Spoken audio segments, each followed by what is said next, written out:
Hello, and welcome to the weekly reading. And although this is the weekly reading, I just want to give a bit of a shaker energy cleanse and welcoming in the energy of Pluto into Aquarius for good. Well, for good for 20 years.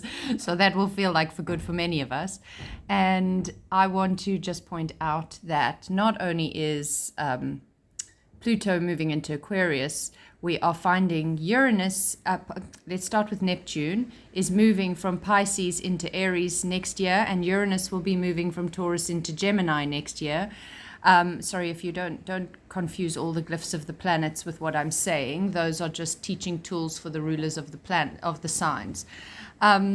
So we are going to be having all the outer planets moving from water and earth, which are feminine, into air, fire, and air. So this is going to be a lot faster, and this is happening over starting with the other two planets. Pluto's now done into his air sign. The other two will start their move next year and be completed by the following year.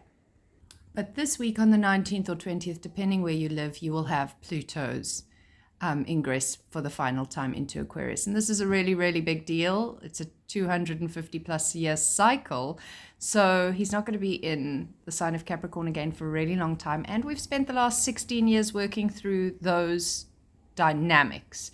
So again, I don't want to get too deep into it. I'm using this fluorite trio over here to initiate this energy, a calming blend that I've made with adaptive that has little amethysts within the adaptive blend itself, sacred geometric shape full of feathers as we move into the energy of air, and this cubic looking Icelandic spar or optic calcite, depending which way you prefer to go.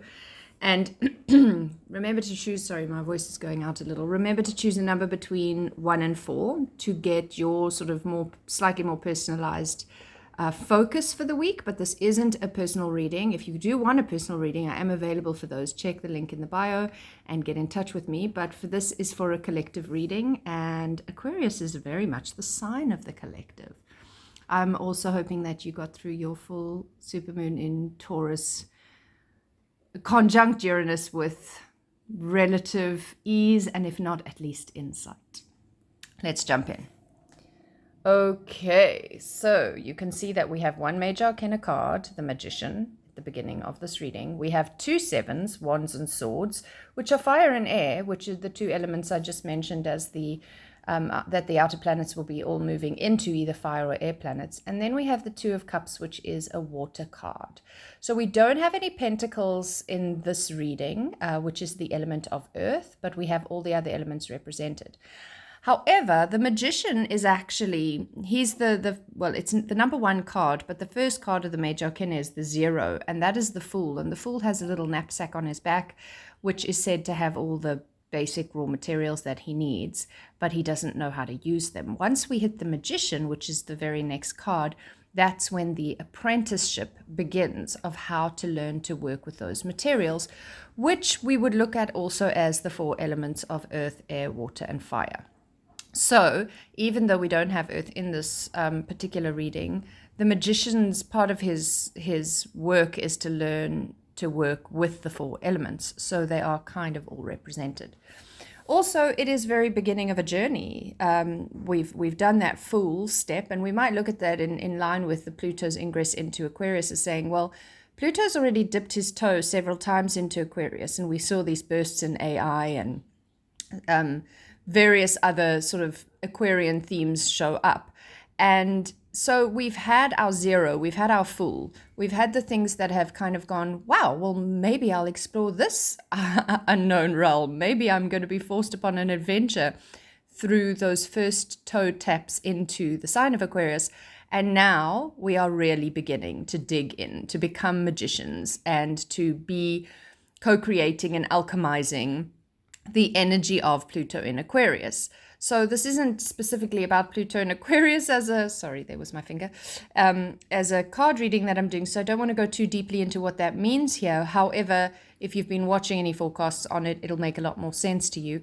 But just knowing that it is really time to dig in.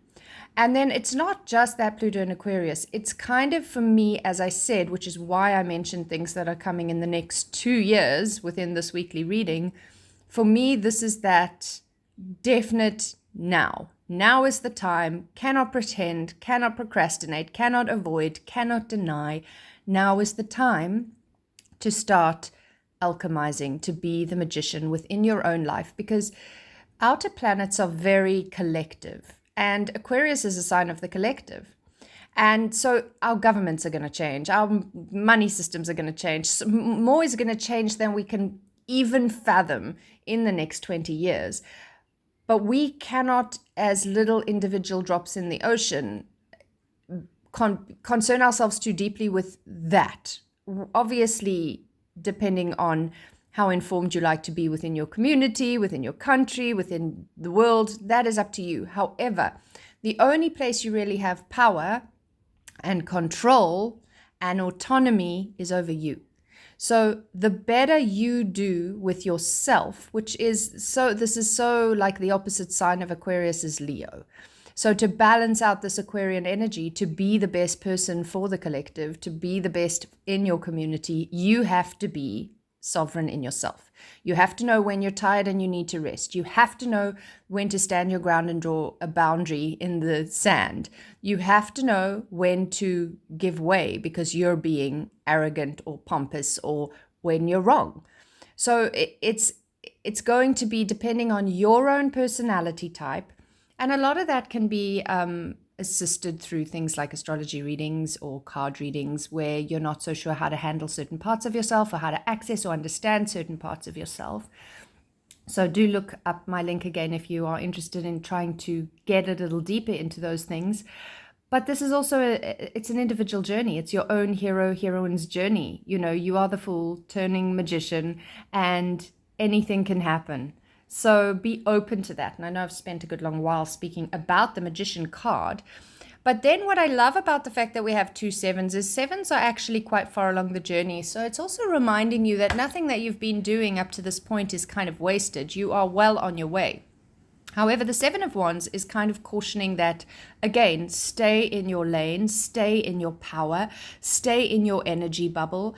There will be attacks. There will be villains on the horizon. That's kind of part of the hero's journey. He finds friends and he finds foe, or she. So it's very important to recognize that not everybody is your friend. And sometimes those enemies come from places you don't expect as well. So that's definitely something. I mean, even in the 7 of Swords, and I know I'm kind of skipping cups here, but even in the 7 of Swords, he has sneakily snuck into the raven's nest and taken fallen feathers. He hasn't cut the feathers off the birds, but he's taken that which wasn't his. Traditionally, this is a man that snuck into a battlefield or a campsite, a war camp, and tried to take the weapons because he wanted peace, but he could only manage to hold 5, not 7, so 2 were left behind. So his intentions were kind of good, but it couldn't do away with aggression. So again, it's only him that he's responsible for in the 7 of Swords. In the 7 of Wands, we can say it's only her that she's responsible for. We need to be vigilant to stay away from danger, but we need to be sovereign in ourselves. We need to be self-accountable. And this is just going to keep coming up even more strongly, I believe. It has been already for a while, and I think energetically and through me and through many people, and I think it's just going to get more and more of a loud call, because as much as you may want your government to change, as much as you may want your community to change, you need to lead the way by being what you think the world needs to be. As Gandhi said, be the change you wish to see in the world. That's very much what this is sort of telling us here. And then the 2 of Cups is speaking into, where do I have good collaborations, partnerships, co-creations? It can absolutely be a romance card. So where am I making new romantic connections? Where am I safe within my romantic connections, but not just romantic?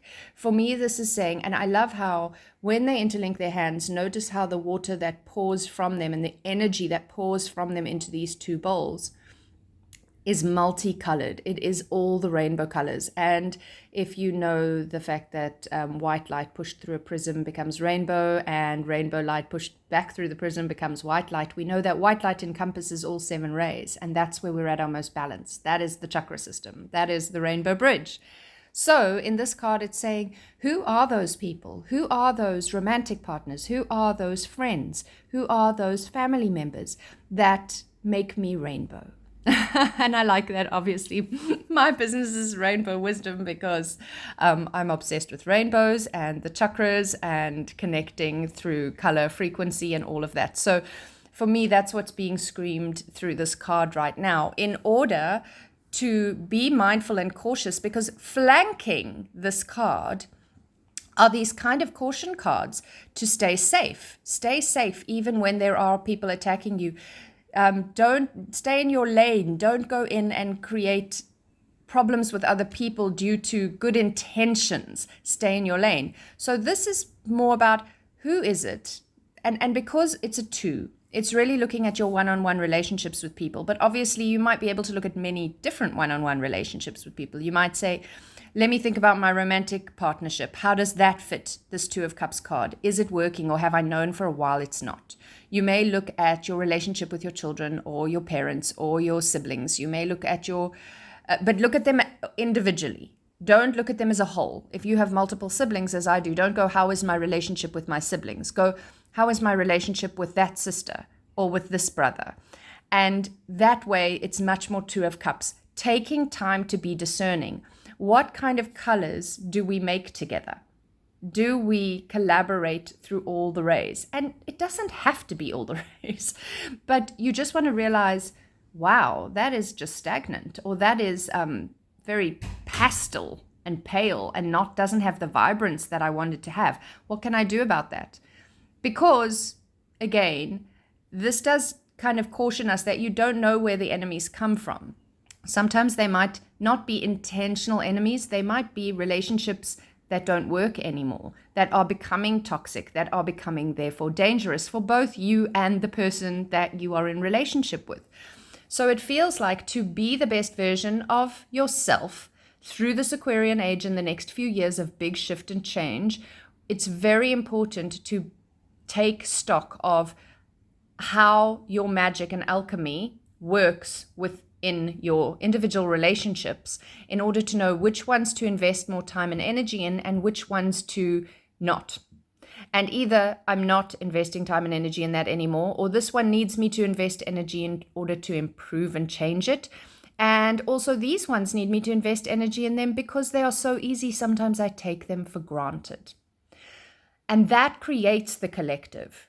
You, and then your one-on-one relationships, and that accumulates into many relationships, which ultimately becomes a community, a village, a family, a friend group, etc.